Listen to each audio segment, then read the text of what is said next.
Akhir. Ibu, bapak, maaf. Pernah kita sholat tobat sehari 1000 rakaat pernah? Syukur kita sama Allah sehari 1000 rakaat pernah?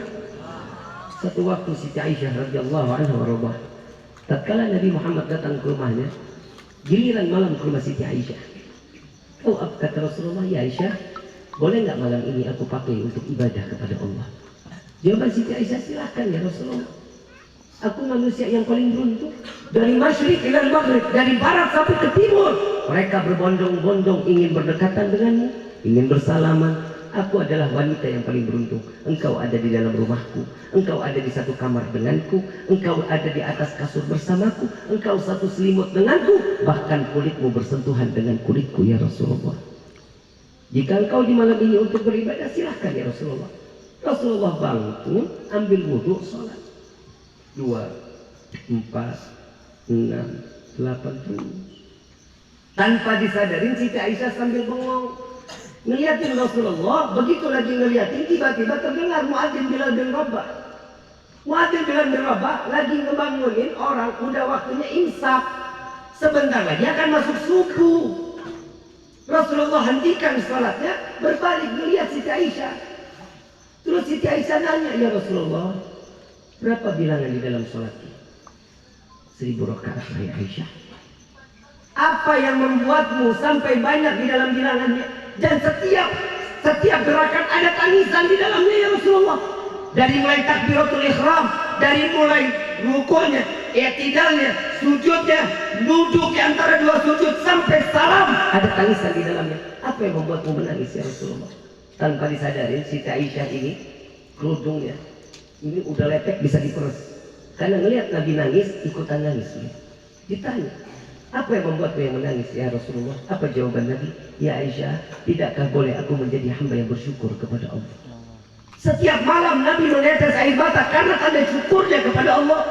Nabiur Rahmah, Nabi yang penuh kasih sayang, Nabi yang dititipkan kunci surga, masih syukur kepada Allah.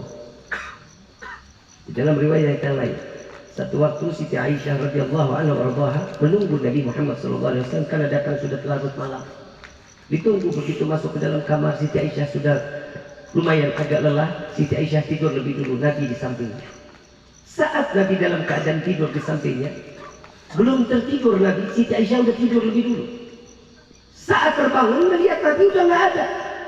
Dilihat waktu nggak begitu lama, memejamkan matanya Siti Aisyah nggak terlalu lama. Lalu dicari oleh Siti Aisyah, Rasulullah di rumah istri-istri. Nggak ada Rasulullah. Begitu dicari ternyata ada di dalam masjid. Didatangin sama Siti Aisyah. Sampai selesainya Nabi ditanya, ya Rasulullah, kapan waktumu istirahat wahai kekasih Allah? Kapan engkau tidur? Istirahatkan sejenak jasadmu ya Rasulullah. Apa jawaban Nabi Muhammad? Ya Aisyah, bagaimana nasib umat Muhammad di yaumil qiyamah jika Muhammad lelap dalam tidurnya? Apa yang kau lakukan ya Rasulullah? Setiap malam aku harus menggelar sorbanku ya Aisyah. Salat 1000 rakaat taubat kepada Allah. Nabi tidak pernah bikin dosa. Siti Aisyah mengatakan, ya Rasulullah, engkau maksum, engkau tidak akan pernah berdosa, engkau tidak akan pernah ditempel dosa. Buat apa dalam bilangan salat taubat begitu banyak di dalam bilangannya? Apa jawaban Rasulullah? Aku khawatir di akhir zaman ada umatku yang kembali kepada Allah, sedangkan dosanya banyak, dia belum sempat bertobat kepada Allah. Aku berharap sholat taubatku ini dapat menambah tobat umatku. Kita yang bikin dosa, Nabi yang taubat. Kita yang durhaka, Nabi yang sujud. Ini yang dikatakan di dalam firman Allah Subhanahu wa ta'ala di dalam surat Ar-Rahman. Ditegur kita. Satu ayat diulang puluhan kali. Fabi ayyi ala'i rabbikuma tukadziban. Nikmat yang mana yang kalian dustakan wahai hamba Allah? Nabinya baik, nabinya selalu nolongin, nabi yang ditungguin. Di dalam rawi Ad-Di'ul Lami, Al-Habib Umar bin Muhammad bin Salim bin Habib Syekh Abu Bakar bin Salim, beliau mengatakan di dalam salah satu karangannya, ya Rabbi salli ala Muhammad habibika Syafi'il Musyafa', kekasih yang pertolongannya akan ditolong oleh yang maha penolong. Kalau kita minta tolong sama orang belum tentu kita ditolong. Tapi Nabi Muhammad ini kapan terjadinya? Nanti di yaumil qiyamah.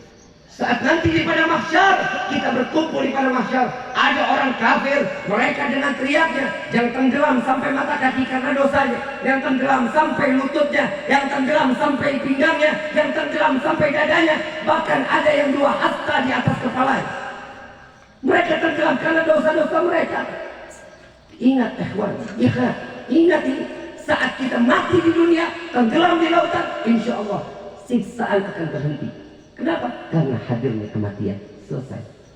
Tapi ingat saat nanti di pada mahsyar tidak lagi ada kematian, menikmati siksaan saat kita tenggelam di dalam dosa kita.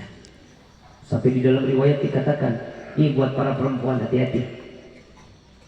Seandainya di akhirat kelak, di yaumil qiyamah, di pada mahsyar, sampai ada seorang perempuan, ibu yang sedang menggendong bayinya yang dia tenggelam, diletakkan bayinya di bawah, dipijak agar dia tinggi, dia tidak tenggelam karena dosa-dosanya. Bayinya dibiarin, dijadikan pijakan, dijadikan anak tangga agar dirinya tidak tenggelam. Para wali auliya mereka keliling minta kepada Nabi Adam, laka syafaat. Apa jawaban mereka? Nafsi, nafsi, nafsi, nafsi. Semua anbiya semua mengatakan nafsi, nafsi. Rasulullah melihat dari kejauhan, wahai malaikat Allah, Jibril, ini sedang apa mereka? Mereka sedang meminta kepada Allah agar siksaan daripada pada mahsyar ini diselesaikan. Nabi Muhammad SAW mendengar orang kafir yang dikatakan, ya Allah, jika harus kami masuk ke dalam neraka, masukkan kami cepat ke dalam neraka, jangan kau sisa kami pada mahsyar. Dipikirnya pada mahsyar gak ada sujung kukunya neraka. Lebih parah pada mahsyar daripada neraka, padahal lebih parah neraka dibanding pada mahsyar. Sampai orang begitunya, Nabi kasih sayangnya, sampai orang Yahudi mati lewat kerandanya, lewat depan Nabi. Nabi nangis. Dikata Sayyidina Abu Bakar, ya Rasulullah, kenapa engkau menangis? Syuf, ada hamba Allah mati. Wahai ya Rasulullah, ini Yahudi, ngapain ditangisin? Apa kata Nabi? Jasadnya kembali kepada ruhnya, kembali kepada Allah, sedangkan dia mati dengan penuh kekafiran semasa aku ada di hadapannya. Nabi tangisin, ini orang Yahudi masih ditangisin. Bagaimana kita yang umat dikatakan Nabi? Masyaallah hadirin rahimakumullah. Sampai mereka para wali dan auliya datang kepada Nabi. Nabi mengatakan, sebelum mereka mengatakan ya Allah ya Rasulullah, mintakan syafaat kepada Allah untuk menyelesaikan siksaan pada mahsyar saat ini. Apa jawaban Nabi sebelum Nabi ditanya, Analaha, analaha, analaha. Saya yang dapat menolong kalian, saya yang dapat membantu kalian, kata Nabi SAW. Nabi sujud di hadapan Allah sekali, 2 kali, 3 kali, sampai akhirnya Allah mengatakan, ya Muhammad, angkat kepalamu. Tidak lagi ada yang sujud di hadapanku, tidak lagi ada ibadah di hari ini. Apa yang kau inginkan wahai kekasihku? Ya Allah, selesaikan pada mahsyar saat ini, selesaikan, bawa mereka ke mizan, biarkan mereka langsung di dalam penimbangan amal baik amal buruk kehidupannya. Apa jawaban Allah? Ya Muhammad, minta kepadaku, tanpa engkau sujud pun aku akan mengabulkan apa yang kau minta ya Muhammad. Sallu ala Nabi Muhammad. Nabinya baik benar, buat umat semuanya disediain. Tapi ya Allah, tolong ingat kebaikan Nabi buat kita. Masa satu kebaikan Nabi gak ada yang nyangkut di dalam hati kita? Nabi Muhammad SAW sampai sakratul maut dipanggil siapa? Ummati, ummati, ummati.